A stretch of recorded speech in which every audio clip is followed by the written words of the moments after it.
বাগেরহাট উপজেলার নিষিদ্ধ ছাত্রলীগের সভাপতি জুয়েল হাসান সাদ্দাম যখন জেলখানায় বন্দী, তখন তার ঘরে একটা ফুটফুটে সন্তান জন্ম নেয় এবং এই সন্তান জন্ম নেওয়ার পরে ওই ছাত্রলীগের সভাপতির বিবি দিন দিন হতাশ হয়ে যায়। তার স্বামীর কোনো মুক্তির পথ মেলে না। একটা পর্যায়ে দুঃখজনক ঘটনা ঘটে গেল। পত্রিকায় বা লেখায় যা দেখলাম, তার স্ত্রী নিজের হাতে সেই ছোট্ট মাসুম বাচ্চাকে পানির মধ্যে ডুবিয়ে প্রথম মেরে ফেললো। এরপর নিজেও ফ্যানের সঙ্গে ঝুলে চিরবিদায় নিল। কিন্তু আশ্চর্য হয়ে গেলাম, তাদের ইন্তেকালের পরে সাদ্দাম হোসেনের প্যারোল মুক্তির জন্য জানাজার জন্য আবেদন করা হয়েছিল। বাংলাদেশের আইন ভাই, কি যে আইন! প্যারোল মুক্তির তাকে দেওয়া হয় নাই। ছুটির দিনের, সাপ্তাহিক ছুটির দিনের গেড়াকল, আরও কি জানি সমস্যার কারণে তাকে প্যারোল মুক্তি দেওয়া হয় নাই। শেষবারের মতো সেই বাগেরহাট থেকে তার মৃত স্ত্রী আর মৃত ছোট্ট মাসুম বাচ্চার লাশটা নিয়ে যাওয়া হয় যশোর কারাগারের সেন্টারের সামনে। এবং সাদ্দাম হোসেন নাকি শেষবারের মতো তার সন্তানকে প্রথমবার দেখলেন, তাও মৃত বিবিকে দেখলেন। আমি বলবো, নিষিদ্ধ ছাত্রলীগের সভাপতি অনেক বড় ক্রিমিনাল, ঠিক আছে। আমি চাই না যে আমার শত্রুর সঙ্গেও এই ব্যবহার করা হোক। একজন মুসলমান হিসেবে মিনিমাম জানাজার নামাজের সুযোগ দেওয়া দরকার ছিল। সাদ্দাম হোসেনের আজকের এই পরিণতি তার দলের কারণে, কারণ আমরা জানি এর থেকে আরও ঘৃণ্য আচরণ করেছে আওয়ামী লীগের শাসন। তারা প্রকাশ্যে দিনে দুপুরে মানুষকে তুলে নিয়ে গুম করে খুন করে ফেলেছে। অসংখ্য মানুষকে তারা ক্রস ফায়ারে দিয়েছে। ইভেন হারুন নিজার সাহেব এই ঘটনার প্রেক্ষিতে লিখলেন, গাজীপুর কারাগারে তার চোখের সামনে একজন আলেমকে ওই কারাগারের প্রধান পিটিয়ে অবস্থা খারাপ করে ফেলেছে।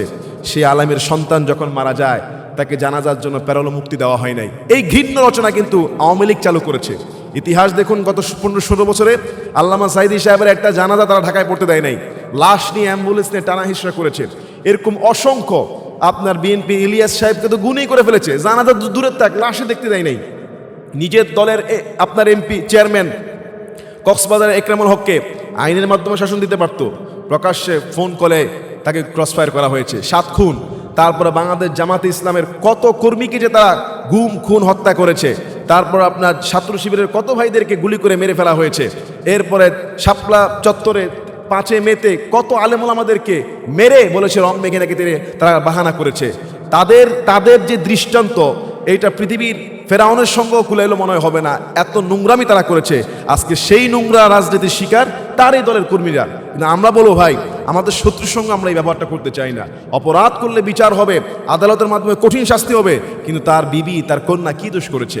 তার কন্যা বিবিকে একটু মুক্তি দিয়ে একটু জানাজাটাই পড়তো। আজ শুক্রবার আর শনিবার কি বিকল্প ফোর্স থাকবে, নিরাপত্তা বাহিনী থাকবে। আমাদের দেশে দেখি শুক্রবার শনিবারে ঢাকায় জামজট আরও বেশি লাগে। কোনো নিরাপত্তা নাই, তল্লাশি নাই, ট্রাফিক নাই। আমাদের বাংলাদেশটা কোন সিস্টেমে চলছে? 24 ঘন্টা ইমার্জেন্সি ফোর্স থাকবে ভাই। আদালতগুলো কোন গেড়া কলে চলে আমি জানি না। প্রকৃত মানুষগুলো, যারা ভালো মানুষ, তারা হয়ে যায় অ্যারেস্ট, আর যেগুলি সন্ত্রাস ওগুলি পেয়ে যায় জামিন। আল্লাহ আমাদেরকে হেদায়েত দান করুক, নতুন বাংলাদেশের সংস্কারের কাজ ভালোভাবে করার তৌফিক দান করুক, আল্লাহুম্মা আমিন।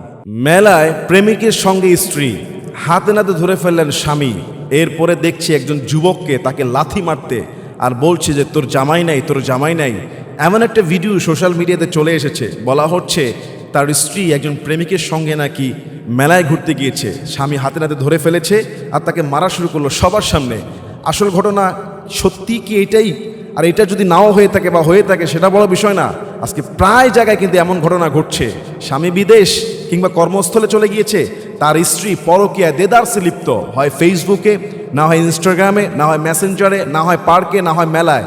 নাউজবিল্লাহ! পরকীয়ার লেভেল কোন লেভেলে চলে গেলে নিজের ঘরে স্বামী থাকতে একজন মহিলা আরও কয়েকজন পুরুষের সাথে শুধু সম্পর্ক না, শারীরিক সম্পর্ক পর্যন্ত তারা করে ফেলে। আরেকটা সোশ্যাল মিডিয়াতে আমরা দেখলাম, নিজের স্বামী তার বিবির সেই ইন্টারভিউ ছেড়ে দিচ্ছে। 6 মাস 8 দিন তিনি কাজের কারণে বাইরে ছিলেন। বাসায় এসে বিবিকে ধরেছে, বিবি অকপটে বলে দিচ্ছে তিনি স্কুলের শিক্ষিকা, স্কুলের পাশে কোন ঘরে কোন শিক্ষকের সাথে, এবং স্কুলের এলাকার যে দোকানদারের সাথে কার সাথে কতবার জীবনে শারীরিক সম্পর্ক করেছে, সব তিনি বলে দিচ্ছে তার স্বামীর কাছে।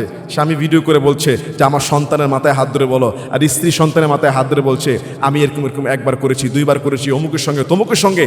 আস্তাগফিরুল্লাহ! আমাদের এই সমাজ কোথায় চলে যাচ্ছে?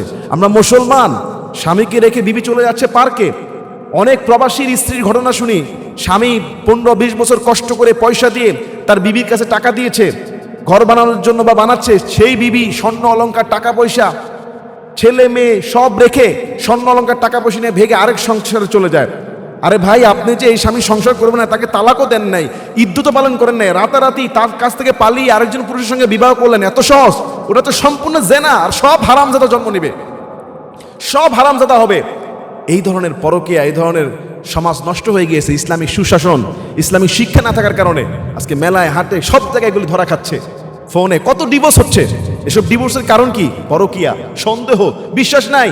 হয় স্বামী পরকীয়া করছে, শুধু যে মেয়েরা পরকীয়া করছে এটা না, শুধু যে স্ত্রীরা পরকীয়া করছে সেটা না, অনেক পুরুষ আছে তার ঘরে সুন্দরী বিবি থাকতো, সে আরেক মেয়ের সঙ্গে নিয়ে মেলায় ঘুরতেছে, পার্কে ঘুরতেছে, পরকীয়া করতেছে, হোটেলে যাচ্ছে, অন্য মেয়ের সঙ্গে জেনা করছে। আমি শুধু মা বোনদের দোষ দিব না, বহু পুরুষও একই কাজ করছে।